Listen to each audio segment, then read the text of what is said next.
This is CBC Nova Scotia News. Tonight, after 2 years without answers, the body of Halifax's Devon Marsman has been found. Civic elections. The campaign trail heats up for those vying for seats in the upcoming municipal elections. And a senior couple who was living in a tent in Halifax now has a place to call home. A summer-like warmth continues across the province on Wednesday with more sunshine. A cool down set for late week. Your full forecast is coming up.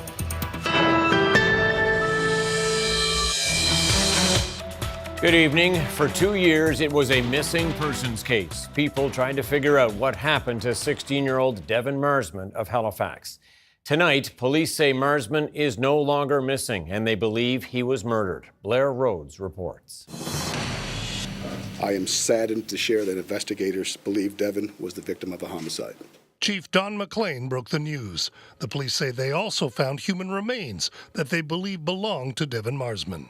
We're looking at the totality of the evidence that we have, the evidence we've gathered, and that is leading the investigators to believe that the remains that we have that are in the possession of the medical examiner's office now belong to Devon Marsman. 2 men have been charged in Devon's death. 26-year-old Trayton Alexander Marsman, a relative, made his first court appearance on charges of second-degree murder, indignity to human remains, and obstructing justice. The second accused was a youth at the time of the alleged crimes and is not being identified. But these charges do not mark the end of this investigation. We believe there are others involved in Devon's homicide, and there will be further arrests in this case.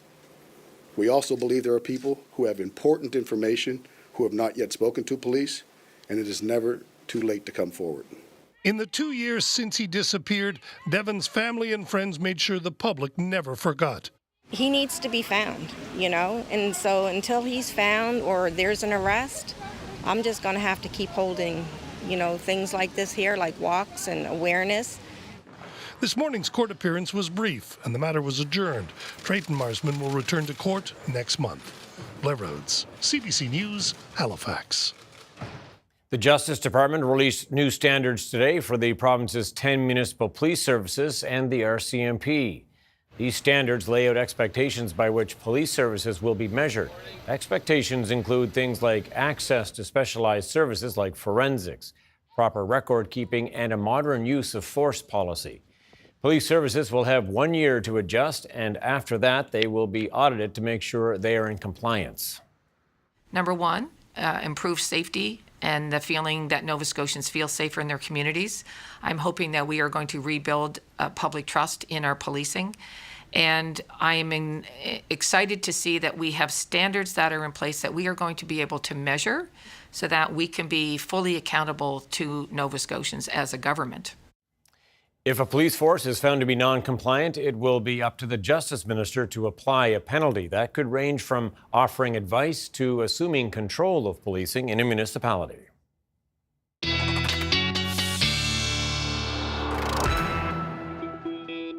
Time to talk weather on what was a scorcher in September here today. Midsummer heat in mid-September, Tom, and another one to come for Wednesday. As you can see, high temperatures across the province today. We're cooking. It was anywhere from 26 to 30 degrees. Ingonish Beach did officially crack 30. And of course, these were just the temperatures. It was humid as well today, feeling 30 to 34, 35 when you factor in the humidity. And that humidity is going to be sticking around as well. As you can see with the future tracker timeline, we will see a bit of cloud cover in the mix overnight into Wednesday morning. Good viewing for the super harvest moon. Also a partial eclipse tonight, lunar eclipse. We'll talk about that later in the program. You can see as we move into the Wednesday time period, still lots of sunshine. We'll see some cloud cover filtering in into the afternoon, but overall another fantastic day for Wednesday. Widespread temperatures again, 26 to 30, feeling 30 to 34 when you factor in the humidity. Little cooler in those onshore westerly winds, which we will be keeping track of. Now, we will be watching this front moving in, bringing us a reset late week. Tom, we'll talk about how that impacts your weekend temps coming up. Yeah, stay tuned for all the details. Okay, Ryan, thank you so much. Thank you. Three of the candidates running for mayor of Halifax squared off in a debate for the first time on Monday evening. Councillors Pam Lovelace, Wayne Mason, and former MP Andy Fillmore discussed homelessness, taxes, and transit. Our Haley Ryan was there. The forum had some lively moments and jabs thrown back and forth, mostly between the councillors and former MP. The three sat down at a city planning conference in downtown Halifax. On homelessness, Andy Fillmore says he would not open new encampments, and anyone tenting outside designated spots would be moved. We have what's been described to me by the Halifax Police Department as a flag that's been raised above HRM that is attracting homeless folks from across the country into the parks and public spaces of downtown. Wayne Mason says Halifax police have not said this publicly. We're back down to this is what I heard at Tim Hortons level, decision-making, informing policy. And I don't think that's appropriate. Mason and Lovelace say designated camps are the best way to help people connect with services while waiting for new provincial projects like tiny homes. Lovelace asked if Fillmore's approach meant he would evict victims of human trafficking who find themselves in tents. That's not how we treat people. We provide the resource to them. We provide the support that they need. But Fillmore says municipal funds should not be spent on a provincial issue. He claimed the municipality is spending tens of millions on encampments. But Mason said the city's homeless and housing budget was $2 million for this year, while cleaning former parks on the peninsula has cost less than $300,000. Facts matter, right? Trust matters, right? And that's why I keep saying I can be mayor on day one because I actually know those facts. I actually have been reading those reports, and I'm not saying what's easy or convenient because we're in an election. Fillmore also promised to freeze the municipal tax rate, but Lovelace says that doesn't make sense. Mr. Fillmore wants to raise your property tax bill by freezing your tax because your assessments are going to continue to go up.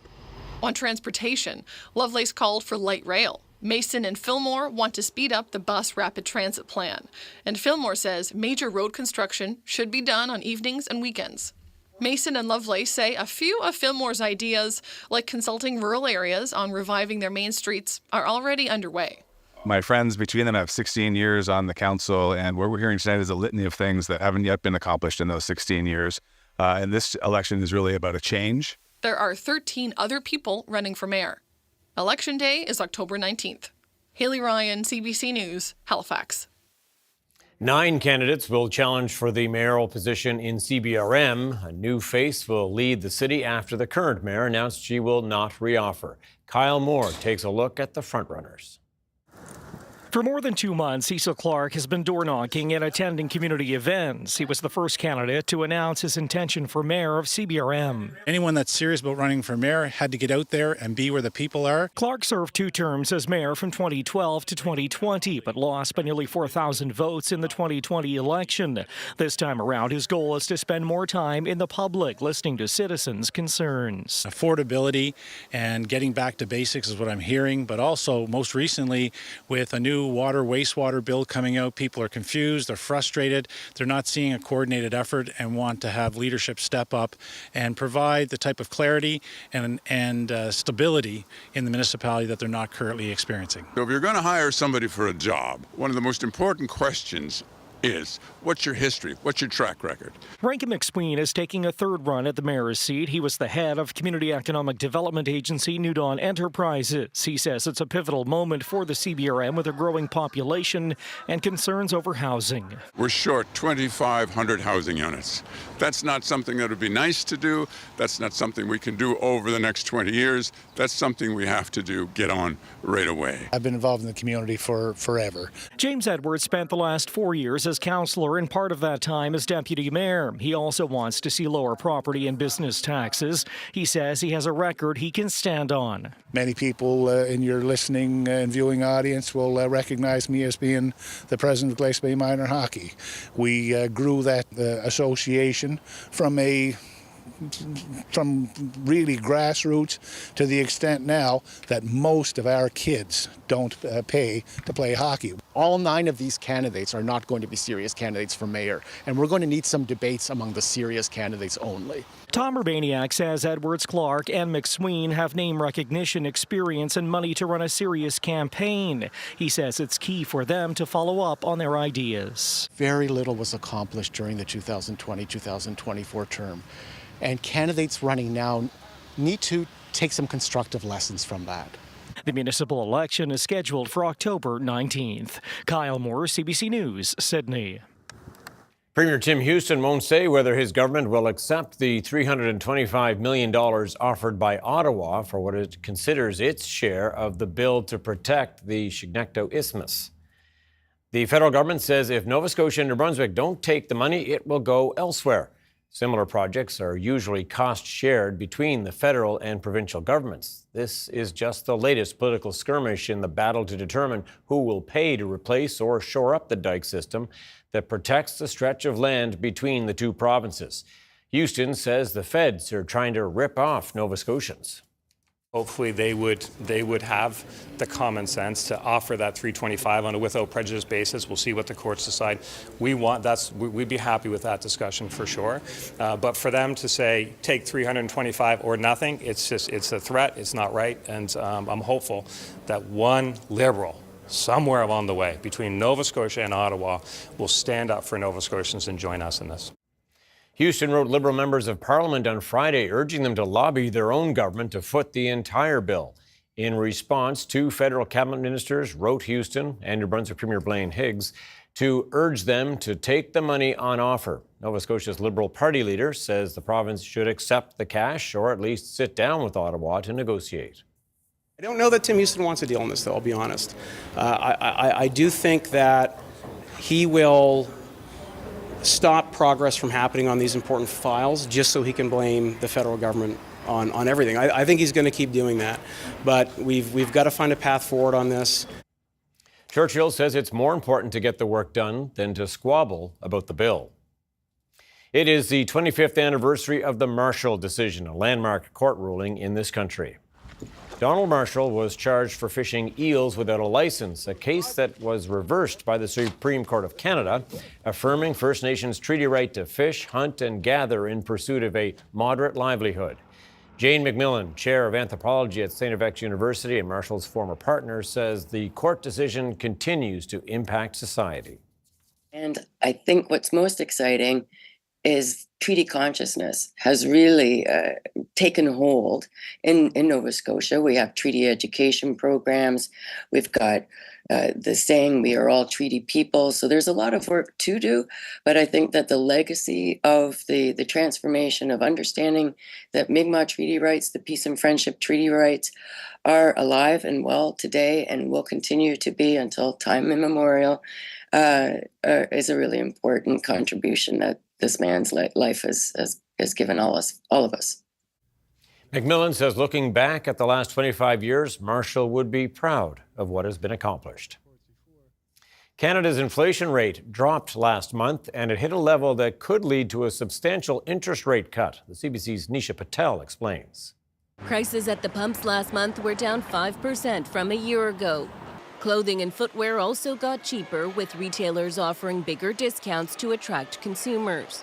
All that helped headline inflation cool to 2% in August, returning to the Bank of Canada's target for the first time since 2021. So that's great news. And I think it bodes well for the Bank of Canada to continue lowering rates. But I don't think the story is quite over yet. Rents, though, continued to climb, up almost 9% compared to the same time last year. Mortgage interest costs jumped nearly 19%. And many Canadians are still feeling the impacts of years of rising prices. Gas today is cheap, diesel is cheap. I don't know why it should be cheaper. Everything else is expensive. 90% of the money I spend in my day-to-day life is food and rent. The amount I'm spending on groceries and rent, I don't know how this can get much worse. Still, the threat of inflation has largely subsided. High interest rates made borrowing more expensive, slowing consumer spending. But that's also had ripple effects. the level that interest rates are at is still putting the brakes on the economy. Labor market, we've seen employment stalled, and the unemployment rate has really picked up in recent months.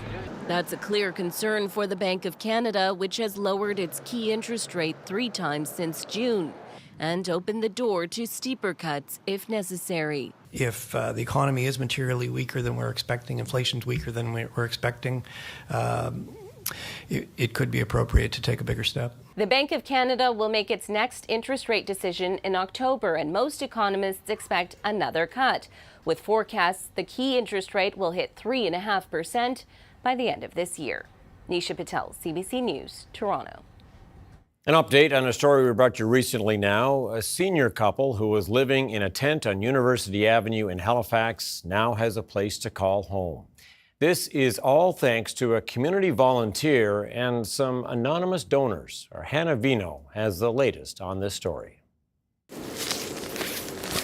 Up until recently, 77-year-old Judy Howe was living in this tent with her partner George.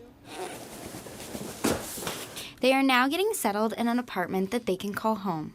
Howe says she is happy and thankful to be out of the increasingly cold weather. Here and not worried about that. And we can leave here, get on the bus, go where we want to go, and know when we come back we don't have to worry that we don't have a place and we're not going back to something that's unsafe. Howe says they are very appreciative to everyone who has helped, especially some anonymous donors. One donor covered their first rent payment and another person is providing further financial support. Thank God to them. I don't know who they are, but I hope they get to see this and know how much both of us appreciate what they did. She also says it was thanks to volunteer Tamara Stein, who continuously helped them try to find accommodation. Stein says an apartment they had lined up last week fell through, but by coincidence, something else was offered up quickly. Miraculously, the day the other apartment fell through, I heard from her. She's a leasing agent, and she said, I have something. I said, okay, George and Judy, do you want to go look? Let's see. Here we are. Howe says that while she is grateful to feel safe, she still worries about others living rough. I still worry about our friends that's there. And I know Tamara is working on doing what she can do to help them to get a place as well. She's like an angel that God's put on earth. Stein says that while she is happy things worked out for this couple, there are still many others that need help. So we're already working on getting another senior off of the street, and I pray that that all comes to fruition as well, just as quickly, because there's way too many seniors. She says her work is ongoing and she's already helping get another senior off the streets. Hannah Vino, CBC News, Halifax.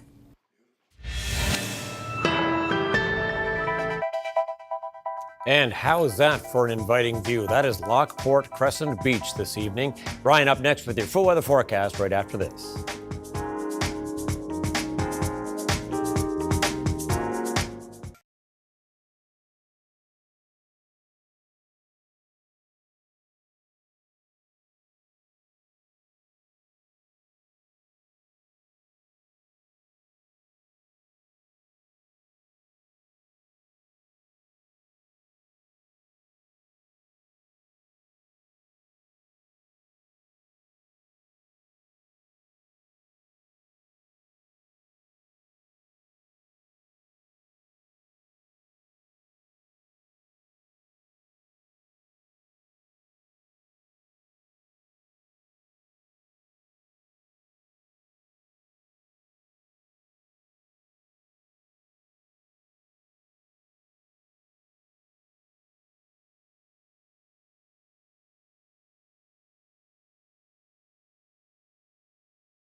All right, we've been talking about the sun a lot of late, and rightly so. It's been amazing. Let's talk about the moon for a moment and a partial lunar eclipse. Yeah, and we do mean partial.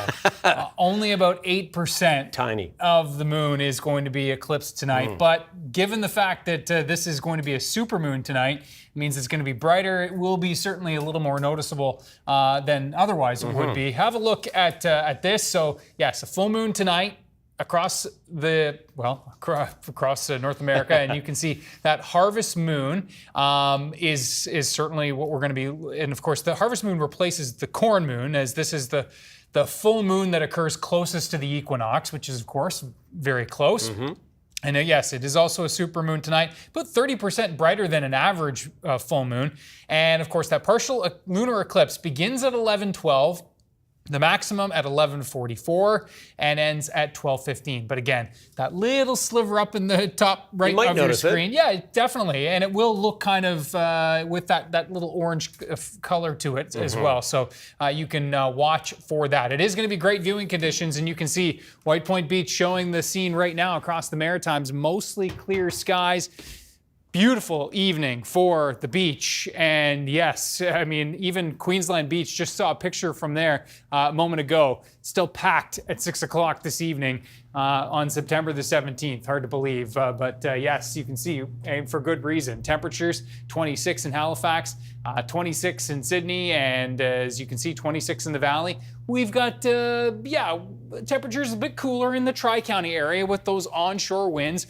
And yeah, we're still talking about the dew point because it is noticeable to even humid in some parts of the province. And this is going to be the case again for tomorrow. So humidex values are going to be very similar to where they were today, which is kind of near 30 to 34 for most of us, a bit cooler in those onshore winds.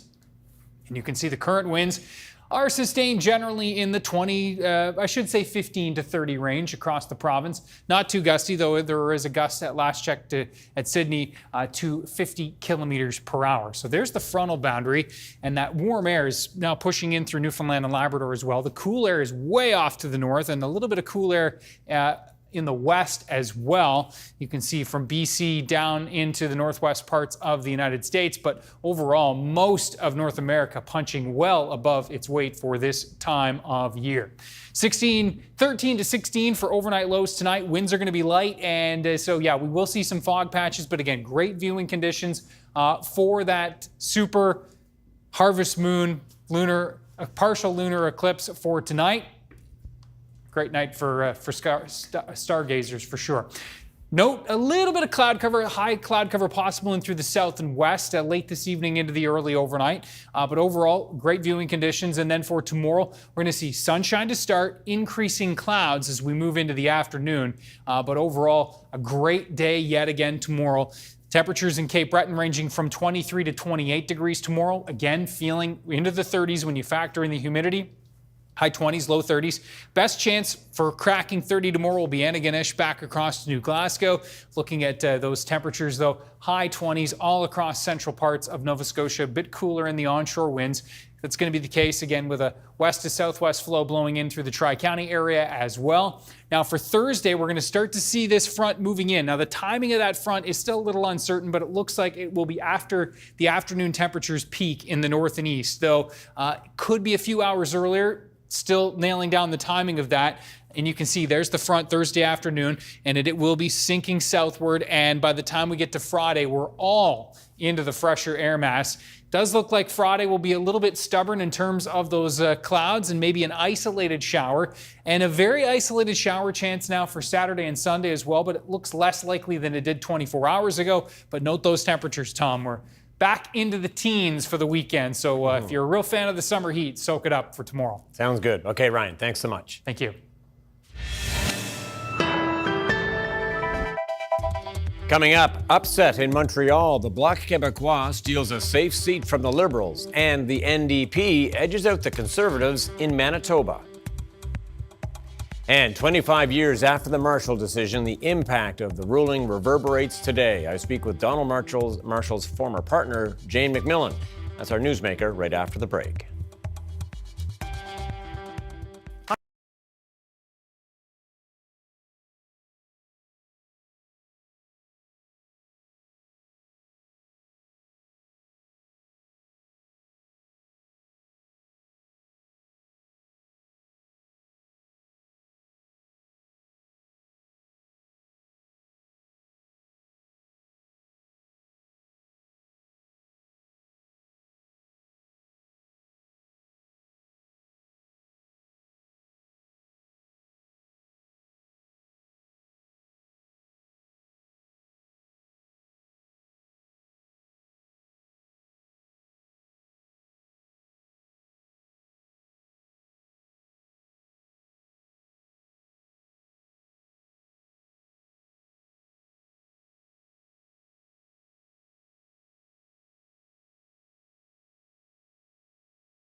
This marks the 25th anniversary of the Marshall decision. It's a landmark court ruling in Canada that affirmed First Nations treaty right to fish, hunt, and gather in pursuit of a moderate livelihood. Jane McMillan is the chair of anthropology at St. FX University. It's been a while for folks who may have forgotten. Can you just remind people about the events that led up to the Marshall decision? Donald Marshall was fishing eels to earn a livelihood back in the early 1990s. He was recovering, as most Nova Scotians will know, from the horrible experience of his wrongful conviction for a murder he did not commit and 11 years in prison.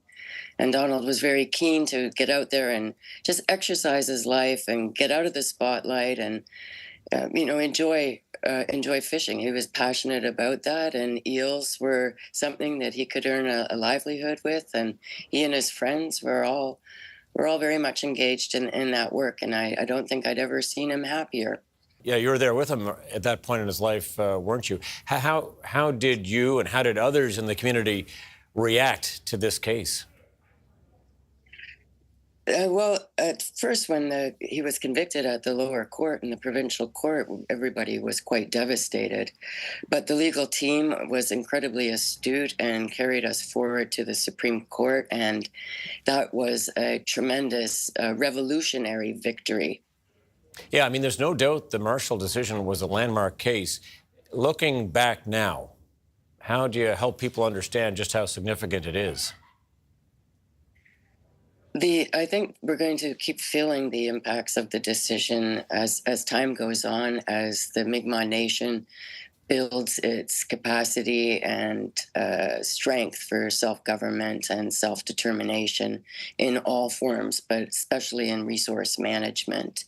I think we've seen transformations in terms of just base economic well-being improve in the communities. And I think what's most exciting is treaty consciousness has really taken hold in Nova Scotia. We have treaty education programs. We've got the saying, we are all treaty people. So there's a lot of work to do. But I think that the legacy of the transformation of understanding that Mi'kmaq treaty rights, the peace and friendship treaty rights, are alive and well today and will continue to be until time immemorial is a really important contribution that this man's life has given all of us. And you say there's still a lot of work to do. Some look at, in this province, would argue the definition of the moderate livelihood, which was a key component of the case, is something that requires further clarity. Some would argue it's being abused. Some would argue it's not being upheld. What do you say about that 25 years on? I've always been confounded by the qualifier of moderate in front of livelihood and wonder if it doesn't set up a level of discrimination and inequality that undermines the treaty rights, which are to hunt, fish, and gather and other things to earn a livelihood. And I think that we need to focus on how are we going to continue to live and sustain the resources in this territory. How? Because no one's going anywhere, as John Paul would always say, we're not going anywhere. The Mi'kmaq are not going anywhere. So we have to figure out ways to get along and find common values in sustaining the resources and making sure that they survive for the next 7 generations for all people in the territory. Would you like to see that done outside of the court system, or do you believe that basic essential question that we're talking about there needs to go back to the courts for clarity? I don't think we need to go to the courts at all anymore. I think that the Supreme Court has ruled our Constitution upholds the treaty rights in Section 35 and Section 25 rights. There is the clarity has to be worked out on the ground in determining the sharing of the resources. With little interference. I think we have to recognize Mi'kmaq Nation and other Indigenous nations in the region, their right to self-determination and self-governance. You knew Donald Marshall well. What do you think he would say about all this 25 years later? Well, I think if he was with us today, he would be having a blast. People are honoring his legacy in such beautiful ways with such thoughtful recollections, and it's been a very powerful day, and I think he would hold his head up really high. As you suggest, celebrations and commemorations happening today. Thanks so much for taking the time to talk to us about this. Thank you very much. Coming up, Diddy in custody. Sean Combs is arrested in New York on federal sex trafficking charges.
Welcome back. The federal Liberals have suffered another by-election blow, losing a safe seat on Justin Trudeau's home turf in Montreal.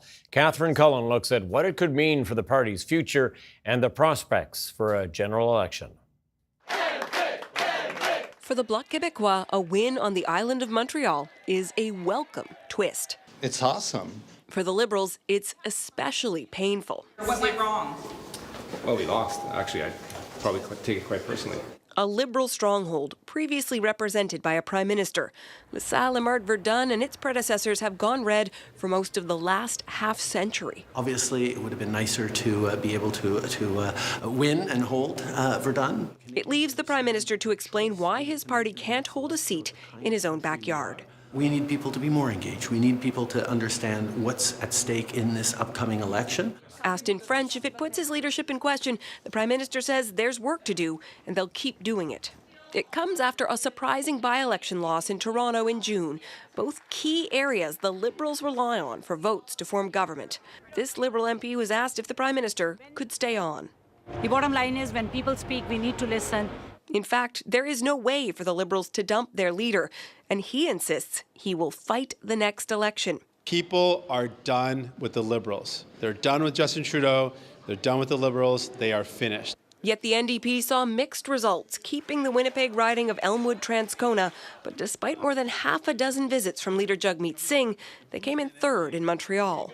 We have the ability to win within striking range. Canadians in the former Liberal strongholds of Toronto and Montreal have now given their verdict. While the Conservatives still hope to force an election. Isn't it time for Canadians to have a chance to render their verdict right across the country? To do that, the Conservatives would need both the Bloc and the NDP to vote to topple the government. And right now, neither party sounds ready to commit to that. Catherine Cullen, CBC News, Ottawa. An extraordinary development in Lebanon today. Hundreds of pagers used by members of the militant group Hezbollah exploded. The country's health ministry says at least 11 people are dead and hundreds critically wounded. Here's Sasha Petrusik from Jerusalem with what we know so far. In the southern suburbs of Beirut and throughout southern Lebanon, ambulances are rushing people to hospital with severe injuries to their limbs, to their eyes, and in some cases, people have been killed. Now, what's behind all of this? Pagers are exploding, and especially those being carried by members of Hezbollah. That's the militant group which have been fighting a war with Israel for months now. The fighting has escalated, usually with barrages of rockets fired over the border and with Israel hitting targets inside Lebanon with its jets. But today, it's about pagers. The pagers themselves seem to be overheating. Suggestions from officials in Lebanon are that these are getting signals which push the lithium battery inside to overwork and overheat up to more than 500 degrees Celsius, which can cause very serious injuries. Hezbollah itself is saying that this is the biggest security breach that it has faced from Israel since the beginning of this fight. Now, Israel itself is not confirming or denying that they are behind this attack, but they have been known in the past to use cell phones, for instance, to guide in drones when they're trying to attack an individual. In this case, we're not sure exactly how this is being done, but certainly throughout Lebanon today, hundreds of people are being injured by pagers. Sasha Petrusik, CBC News, Jerusalem. It's a case that has shocked and gripped France for days. A 71-year-old French man has now admitted in court that for nearly a decade, he drugged his wife so he and several others could rape her. For many, the hero emerging from this horrific story is the victim. Chris Brown has more. To her many supporters, Gisèle Pellicot is the bravest woman in France. Her former husband of 50 years, Dominique, is charged with a multitude of heinous sex crimes that spanned a decade, where he repeatedly drugged her to the point of unconsciousness, raped her, and invited more than 70 other men to rape her. On the witness stand Tuesday, he confessed, "I am a rapist, just like all of the others in this room," he said, referring to those he recruited. He asked for forgiveness, his lawyer Beatrice Savaro said outside of court. "I don't know what Mrs. Pellicot will do with this request." The court heard beginning in 2010, he would drug his wife's meal at dinner and use an online chat room to invite men to their home to rape her while he filmed the abuse. 50 men are on trial with him, ranging in age from 26 to 74, identified from the photos and videos police found on his computer. Unusually with sex assault cases, Gisèle Pellicot waived her right to a private trial, which has been an inspiration to women across France. Shame doesn't belong to the victim, it belongs to the rapist. And I think she's showing that completely. This feminist activist says the trial is a damning indictment about rampant misogyny and sexism. The culprit is the culture, is the general society, patriarchy that teaches men that they are allowed morally to access the body of women and do whatever they want. Pellico has said she has no memory of the abuse, but feared she was developing Alzheimer's or a brain tumor after experiencing hair and weight loss and memory blackouts. She said she never imagined her husband was capable of such things. Speaking to cameras outside of the courtroom, she said to other sexual assault victims, "Look around. You are not alone." Chris Brown, CBC News, London. Hip-hop musician Sean Diddy Combs has pleaded not guilty to numerous charges in a New York City court. He was arrested in Manhattan yesterday on allegations stretching back 16 years. Eli Glasner has the latest. Racketeering and sex trafficking, those are just some of the charges federal authorities have laid against Sean Diddy Combs from an investigation stretching back to 2008 involving dozens of witnesses alleging that he used his power, his influence, even his staff to coerce his victims into sex acts that he described as freak-offs. The freak-offs sometimes lasted days at a time, involved multiple commercial sex workers, and often involved a variety of narcotics, such as ketamine, ecstasy, and GHB. Now, Combs is alleged to have used recordings of these so-called freak-offs as leverage to keep the victims silent. In the meantime, Combs today is now saying that he is innocent, that he had a no guilty plea in court, and his lawyer is saying he came back to New York City in order to face these charges head-on. He's going to fight this with all of his energy and all of his might and the full confidence of his lawyers, and I expect a long battle with a good result for Mr. Combs. Flashback to the late 90s and the early 2000s, and certainly Sean Diddy Combs, or Puff Daddy, one of his many names, was one of the most successful hip-hop recording artists and entrepreneurs, launching his own music labels, reality shows, liquor products, and much, much more. And in fact, it was just as recently as September of 2023, he released a new album, The Love Album, featuring guest appearances by Justin Bieber and DJ Khaled. But soon after that album was released in November, his former girlfriend, Cassandra Ventura, or Cassie, a former recording artist, released a lawsuit where she alleged that Sean Diddy Combs physically and sexually assaulted and drugged her. Now, that lawsuit was settled very quickly. Since that time, many others have come forward with similar allegations of physical and sexual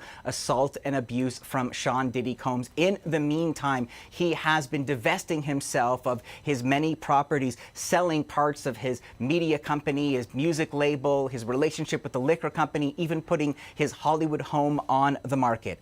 At this time, Sean Combs remains in custody after the judge denied his request for bail. Eli Glasner, CBC News, Toronto. Every year, hundreds of bodies in Ontario go unclaimed by family or friends for reasons logistical, financial, or personal.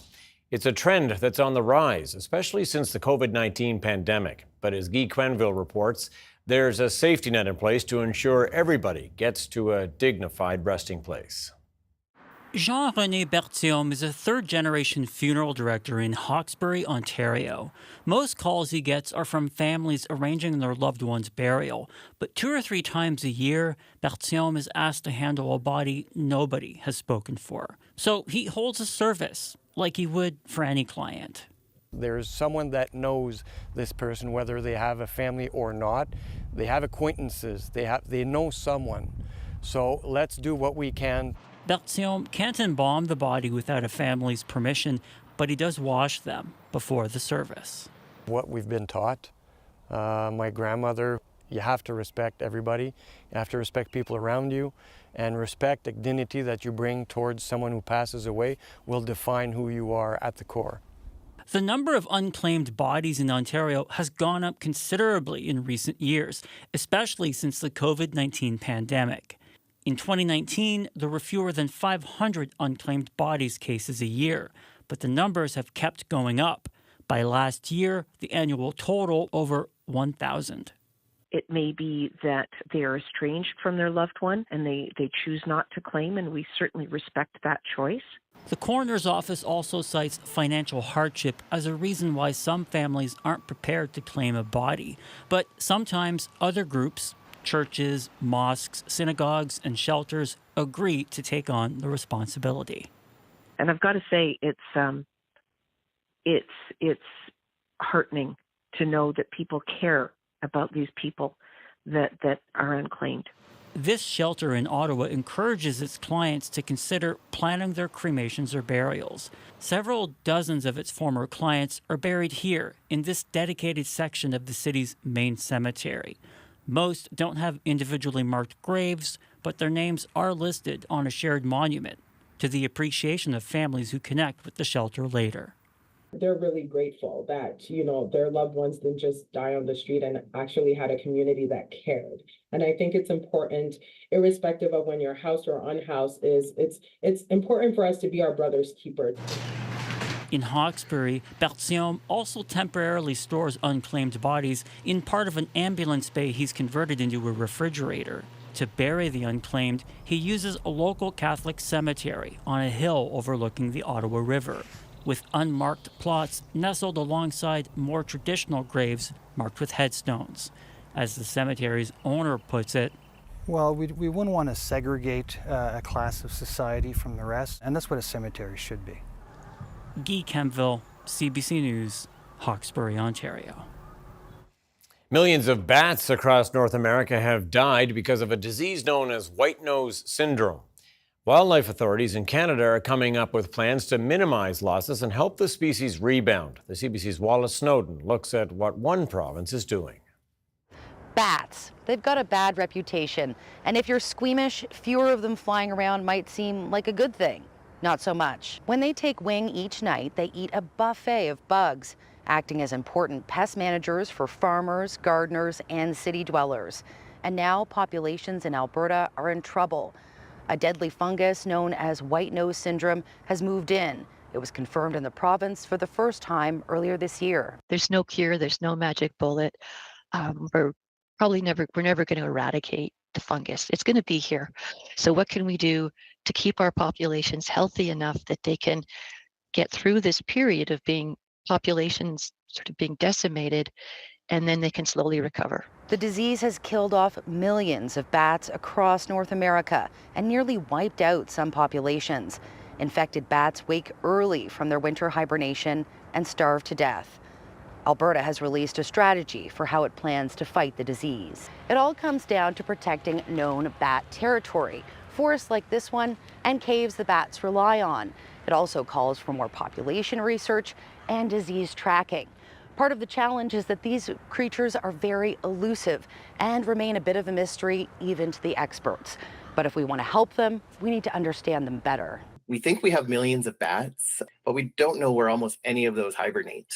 We can account for maybe up to 5,000 of those bats, and that means we can't protect their habitat. We can't ensure that they're not disturbed during the winter, and we also can't monitor in most situations whether this fungus is growing on bats. Even if all goes to plan, the outlook for Alberta bats is somewhat bleak.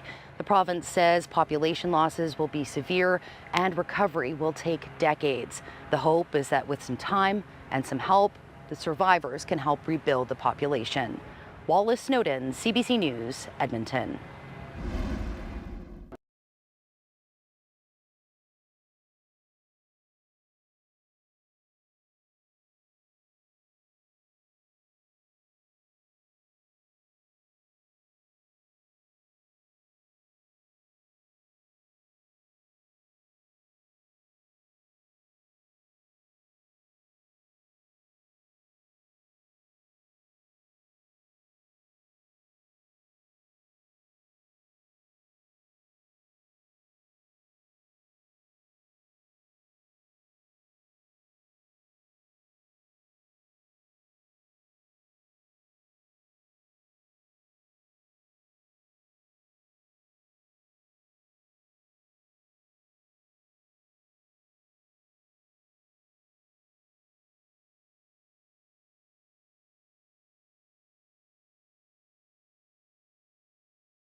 We are back to wrap things up, and yeah, the beach weather continues in Nova Scotia. Yeah, why not, right? Soak it up.